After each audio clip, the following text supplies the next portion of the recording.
சில நேரங்களில் சில தவறுகள் நோக்கமின்றி அரங்கேறி விடுகின்றன.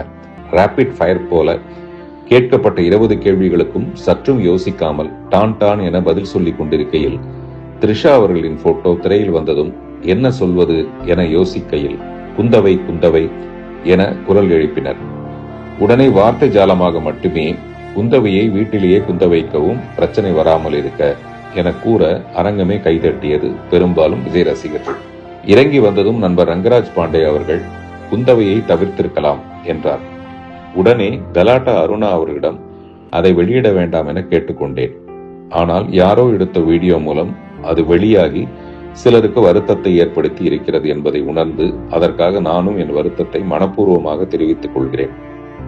பிரச்சனைகள் பெரிதாவதை என்றுமே நான் விரும்புவதில்லை. நான் கல்லூரிகளுக்கு செல்லும் போது கூட பெண் சுதந்திரம் பற்றியே பேசுகிறேன். ஆண் பெண் பாகுபாடு ஏதுமின்றி அனைவரும் தேவையற்ற கட்டுப்பாடுகளை விவாகரத்து செய்துவிட்டு சுதந்திரத்தை கைப்பிடித்து சந்தோஷமாக வாழ வேண்டும் என்று நினைப்பவன் நான். எனவே பெண்ணே இப்பிரபஞ்சத்தின் ஆகப்பெரும் ஆக்க சக்தி.